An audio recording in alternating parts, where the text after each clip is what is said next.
नमस्ते।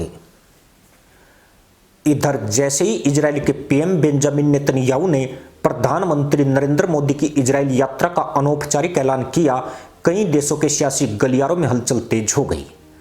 चर्चा सिर्फ पाकिस्तान तक सीमित नहीं रही, बल्कि तुर्की, ईरान और चीन तक इसके असर की गूंज सुनाई देने लगी। वजह यह नहीं है कि भारत को इजराइल से कोई सरप्राइज गिफ्ट मिलने वाला है, बल्कि इसलिए कि इस यात्रा से जो रणनीतिक, तकनीकी और सुरक्षा सहयोग मजबूत होगा, उसका क्षेत्रीय समीकरणों पर सीधा असर पड़ सकता है। खासकर उन देशों पर जो पहले से भारत की बढ़ती सामरिक और टेक्नोलॉजी क्षमताओं पर नजर रखे हुए हैं। अब तस्वीर को ध्यान से देखिए। तारीख 27-28 फरवरी, मंच तैयार। दो ऐसे नेता आमने सामने, जिनके बीच पिछले एक दशक में भरोसे और खुले सहयोग की नई परंपरा बनी है।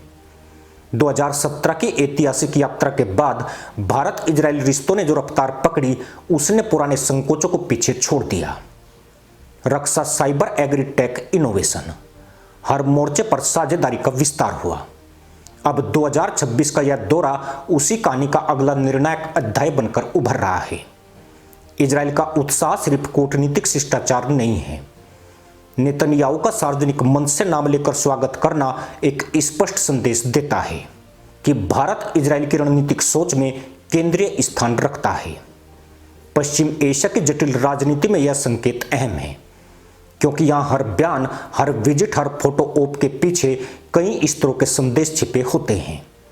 भारत का बढ़ता वैश्विक प्रभाव, उसकी आर्थिक ताकत और बहुध्रुवीय विश्व में उसकी संतुलित नीति इजराइल के लिए एक भरोसेमंद साझेदारी का आधार बन चुकी है।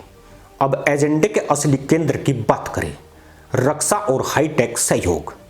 पिछले वर्षों में भारत इजराइल रक्षा व्यापार कई अरब डॉलर के स्तर पर आंका गया है। Missile system, air defence, drone surveillance technology, ये सब भारत की सैन्य आधुनिकीकरण रणनीति का अहम हिस्सा रहे हैं।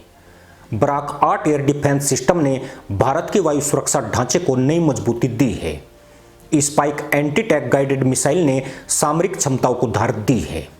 एडवांस सर्विलांस और इलेक्ट्रॉनिक वारफेयर सिस्टम ने निगरानी और प्रतिक्रिया क्षमता को तेज किया है। लेकिन 2026 की कहानी सिर्फ खरीद फरोख्त तक सीमित नहीं दिखती। चर्चा का केंद्र है टेक्नोलॉजी ट्रांसफर, को डेवलपमेंट और भारत में स्वदेशी उत्पादन। यानी भारत अब कस्टमर से आगे बढ़कर को क्रिएटर की भूमिका की तरफ बढ़ रहा है। मेक इन इंडिया डिफेंस को नई ऊर्जा मिल सकती है। इससे भारत को दीर्घकालिक लाभ होगा। लागत नियंत्रण, टेक्नोलॉजी आत्मनिर्भरता और निर्यात क्षमता, यहीं से क्षेत्रीय बेचैनी की रेखाएं उभरती है। पाकिस्तान के लिए भारत इजराइल रक्षा सहयोग हमेशा संवेदनशील विषय रहा है। कारण स्पष्ट है, सैन्य संतुलन। जब Bharat missile defence, drone surveillance और प्रिसीजन टेक्नोलॉजी में छलांग लगाता है, तो पाकिस्तान की रणनीतिक गणनाओं पर असर पड़ता है। उसे अपने रक्षा बजट, प्राथमिकताओं और तैयारियों पर नए सिरे से विचार करना पड़ता है। यह प्रतिस्पर्धा का दबाव है, मनोवैज्ञानिक असहजता है और सुरक्षा समीकरणों का स्वाभाविक परिणाम है। चीन की चिंता का आयाम अलग है।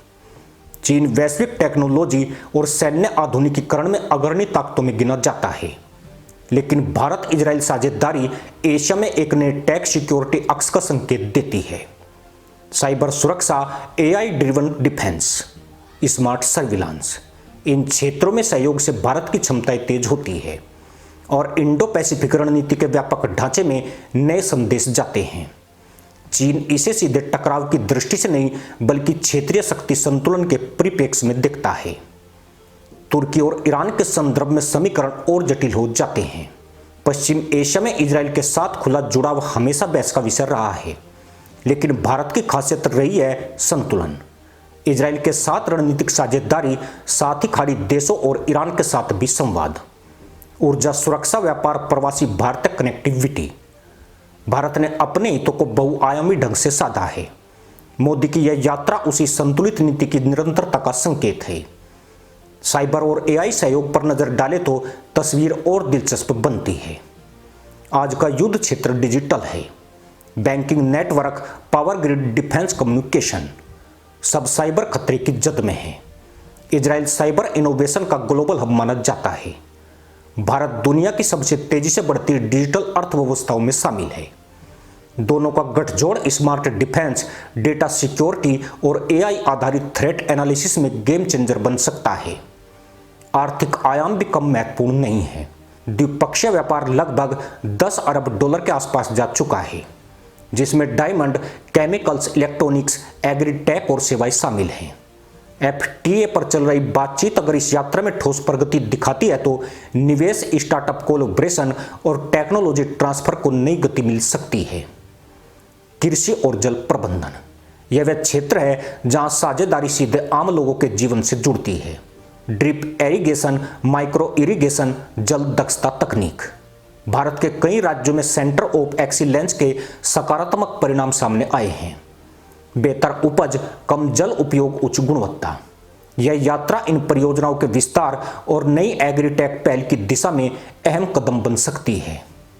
अब उस धारदार विश्लेषण पर लौटते हैं जिसने चर्चा को गर्म किया है। जो भी तकनीक या खास हासिल होगा उसका टारगेट चीन और पाकिस्तान होंगे। यह सीधे सैन्य टकराव का संकेत नहीं बल्कि डिटेरेंस, तैयारी और क्षमता निर्माण का संकेत है। आधुनिक रक्षा सहयोग का उद्देश्य युद्ध नहीं बल्कि संतुलन और सुरक्षा ढांचे को मजबूत करना होता है।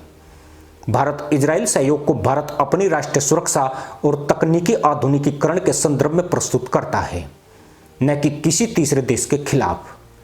लेकिन भू राजनीति में धारणाएं भी उतनी ताकतवर होती है जितने तथ्य हैं। पाकिस्तान और चीन जैसे देश इस साझेदारी को अपने सुरक्षा दृष्टिकोण से आंकते हैं। यही कारण है कि हर नई डील, हर नई टेक्नोलॉजी, हर नई यात्रा उनके रणनीतिक विश्लेषण का हिस्सा बनती है। 27-28 फरवरी की यह यात्रा इसलिए एक बहुस्तरीय घटना है। कैमरों के सामने मुस्कुराहटें, बंद कमरों में गंभीर वार्ताएं और दस्तावेजों पर हस्ताक्षर। रक्षा, साइबर, एआई, कृषि, व्यापार, हर क्षेत्र में संभावित घोषणाओं की जमीन तैयार है। पश्चिम एशिया, दक्षिण एशिया और इंडो पैसिफिक, तीनों भू राजनीतिक थिएटर इस मुलाकात की गूंज महसूस करेंगे। अंतिम तस्वीर साफ है। 2017 ने जो दरवाजा खोला था, 2026 उस रास्ते को चौड़ा करने जा रहा है। भारत और इजराइल भरोसे, हित और तकनीकी भविष्य के आधार पर साझेदारी को अगले स्तर पर ले जाने के मोड़ पर खड़े हैं। क्षेत्रीय राजनीति में इसके असर पर बहस जारी रहेगी। पाकिस्तान, चीन, तुर्की, ईरान सब इसे अपने अपने रणनीतिक चश्मे से देखेंगे। लेकिन वैश्विक मंच पर संदेश स्पष्ट है।